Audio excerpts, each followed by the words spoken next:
Welcome to the channel physics classes with Devendra Tiwari. आज की video में हम लोग चर्चा करेंगे इक्विपोटेंशियल सरफेसेस क्या हैं, इनकी क्या प्रॉपर्टीज़ हैं और इनका क्या सिग्निफिकेंस है।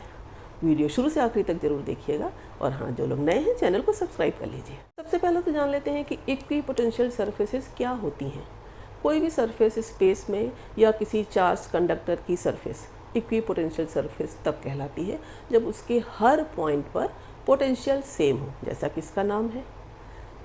यहाँ पर जैसे मैंने दिखाया कि अगर ये पॉइंट चार्ज है पॉजिटिव, पॉइंट चार्ज से electric field lines radially outward जाती हैं जो रेड कलर से शो की गई है, और इलेक्ट्रिक फील्ड आउटवर्ड जाने के साथ साथ हम उसको रिप्रेजेंट कर सकते हैं कि किस पॉइंट पर कितना पोटेंशियल है, वो कैसे निकाल सकते हैं by drawing the equipotential surfaces. यहाँ तो ये बोर्ड है, 2 डायमेंशनल है, तो ये सर्कुलर बनाई गई है कि ये सारे सर्कल्स बनाए गए हैं अलग अलग रेडियाई के। लेकिन पॉइंट चार्ज से इलेक्ट्रिक फील्ड लाइंस क्या होती हैं? स्फेरिकली आउटवर्ड, क्योंकि इलेक्ट्रिक फील्ड लाइंस में स्फेरिकल सिमेट्री होती है। तो यहाँ दिखाने के लिए हमने ऐसे प्लेन में दिखा दिया है। ठीक, ये आपको पता है कि पॉइंट चार्ज से r डिस्टेंस पर एक पोटेंशियल कितना होता है, तो 1/4 pi epsilon not q by r। q अगर ये चार्ज है, वो r डिस्टेंस उस पॉइंट चार्ज से, मान लिया अगर ये है तो यहाँ भी हो सकती है, यहाँ भी हो सकती है, यहाँ भी हो सकती है, तभी तो ये सर्किल बना। अब अगर r कुछ और है तो उस रेडियस के हम एक सर्किल डाल देंगे। मतलब पॉइंट चार्ज की इक्विपोटेंशियल सरफेसेस कैसी हो गई, जो आप शो कर रहे हो यहाँ पर, वो कॉन्सेंट्रिक सर्कुलर सरफेसेस। पूछा जाता है पॉइंट चार्ज की इक्विपोटेंशियल सरफेसेस कैसी हैं, तो आप बताएंगे कॉन्सेंट्रिक स्फेरिकल सरफेसेस। क्या प्रॉपर्टी है इसकी? सबसे पहली property, electric field is always perpendicular to the equipotential surface at every point. तो अभी यहाँ पर आपने देखा कि जो ये ब्लैक डॉटेड लाइंस हैं, ये क्या है? इक्विपोटेंशियल सरफेस पॉइंट चार्ज से अलग अलग डिस्टेंस पर। और इलेक्ट्रिक फील्ड लाइंस कैसी होती हैं? सब रेडियली आउटवर्ड। तो जो सर्किल एक ले लेते हैं, उसकी जो रेडियस है और जो सर्किल की सरकमफेरेंस पर कोई भी पॉइंट है, वो दोनों कैसे होते हैं आपस में? परपेंडिकुलर। तो ये प्रॉपर्टी याद करना बहुत आसान है। अब क्या कह सकते हो, यही तो बात लिखी है कि इलेक्ट्रिक फील्ड हमेशा इक्विपोटेंशियल सरफेस के एवरी पॉइंट पर, हर पॉइंट पर कैसा होता है? परपेंडिकुलर। आते हैं दूसरी प्रॉपर्टी पे। No work is done in moving test charge over an equipotential surface. ये 2 मार्क्स क्वेश्चन में भी पूछा जाता है। मान लेते हैं इक्विपोटेंशियल सरफेस पर एक पॉइंट ये A, दूसरा पॉइंट ये मान लेते हैं B। दोनों पॉइंट इक्विपोटेंशियल सरफेस पर हैं। इसका मतलब क्या हुआ कि इस पॉइंट पर जो पोटेंशियल A पर है VA और B पर पोटेंशियल है VB। तो अगर पोटेंशियल डिफरेंस यहाँ का लिखा जाए तो VA माइनस VB वो कितना हो जाएगा? जो डेल्टा V होगा वो किसके बराबर होगा? 0।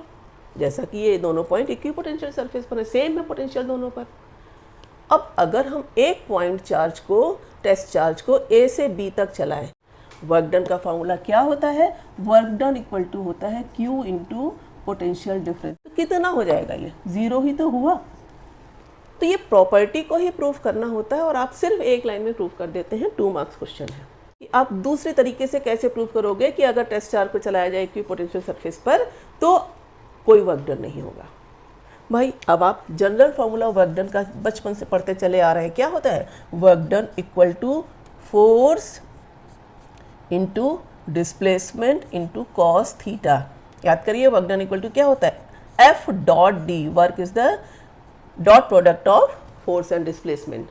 तो A dot B A B cos theta, F dot D F D cos theta. Theta क्या है? Angle between F and D। यहाँ पर चार्ज को अगर हम A से B तक चला रहे हैं और फोर्स कौन सा लग रहा है? Electrical force. A पर है तो इलेक्ट्रिकल फोर्स ऐसे लग रहा है, B पर चार्ज है तो इलेक्ट्रिकल फोर्स ऐसे लग रहा है। इलेक्ट्रिकल फोर्स क्या होता है? QE। अब आप देख तो रहे हो कि यहाँ पर अगर A पर चार्ज है तब भी वो फोर्स लग रहा है इस, जहाँ पर पॉइंट A पर है उससे परपेंडिकुलर, और अगर चार्ज अब चला के B पर ले आ रहे हो तो B पर भी फोर्स लग रहा है इस सरफेस के परपेंडिकुलर। मतलब थीटा क्या है? 90। और एफ डी कॉस थीटा में अगर थीटा 90 रख दिया तो वर्क डन क्या हो गया? 0। तो सेकंड प्रॉपर्टी को चाहे आप ऐसे प्रूव करो या W = Q डेल्टा V से, वर्क डन 0 आ गया। अगली प्रॉपर्टी इक्विपोटेंशियल सरफेसेस की कहती है कि no two equipotential surfaces can intersect each other. ये तो आपने इलेक्ट्रिक फील्ड लाइंस में भी पढ़ी कि कोई भी दो इलेक्ट्रिक फील्ड लाइंस एक दूसरे को इंटरसेक्ट नहीं करती। क्यों? Equipotential surfaces, electric field lines आप यहाँ पर दोनों देख रहे हो इस फिगर में। अगर दो इक्विपोटेंशियल एक दूसरे को इंटरसेक्ट करेंगी तो पॉइंट ऑफ इंटरसेक्शन पर पोटेंशियल की दो वैल्यू होंगी, जबकि एक डिस्टेंस पर एक ही वैल्यू तो होगी ना पोटेंशियल की। इसलिए इक्विपोटेंशियल सरफेसेस नहीं कट कर सकती। जैसे आपने इलेक्ट्रिक फील्ड लाइंस में भी पढ़ा है, याद कर लीजिएगा। Electric field lines can not intersect, क्योंकि पॉइंट ऑफ इंटरसेक्शन पर दो डायरेक्शन होंगी इलेक्ट्रिक फील्ड की, वो भी नहीं कट कर सकती, जो पॉसिबल नहीं है, इसलिए नहीं कट करती। नेक्स्ट प्रॉपर्टी है equipotential surfaces at regular intervals of potential are closer together in the region of strong electric field and farther apart in the regions of weak electric field. इसका मतलब क्या हुआ? पोटेंशियल ग्रेडियंट, तो potential का distance के संग कितना change हो रहा है, और इलेक्ट्रिक फील्ड घटता जाता है चार्ज से दूर जाने पर, तो electric field is minus dV/dr। Electric field vector quantity है, ध्यान रहे। पोटेंशियल भी स्केलर क्वांटिटी है, लेकिन पोटेंशियल के स्केलर होने के बावजूद पोटेंशियल ग्रेडियंट कैसी क्वांटिटी है?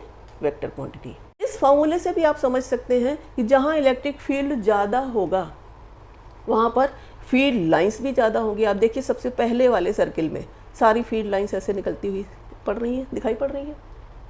तो कांस्टेंट पोटेंशियल डिफरेंस के लिए अगर इक्विपोटेंशियल सरफेस ड्रॉ की जानी है तो dV सेम के लिए E और dr का कैसा रिलेशन है? इनवर्स।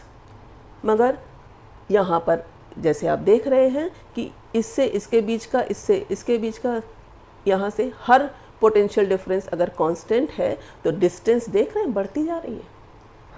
क्यों? क्योंकि इलेक्ट्रिक फील्ड घटता जा रहा है। डिस्टेंस और इलेक्ट्रिक फील्ड में क्या रिलेशन? इनवर्स। तो जैसे जैसे चार्ज से डिस्टेंस बढ़ती जा रही है इलेक्ट्रिक फील्ड घटता जा रहा है कांस्टेंट पोटेंशियल डिफरेंस dV के लिए।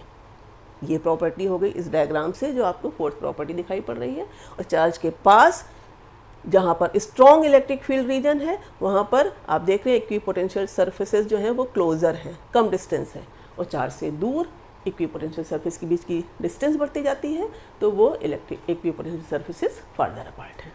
इक्विपोटेंशियल सरफेसेस की सिग्निफिकेंस जान लेते हैं। क्या है सिग्निफिकेंस?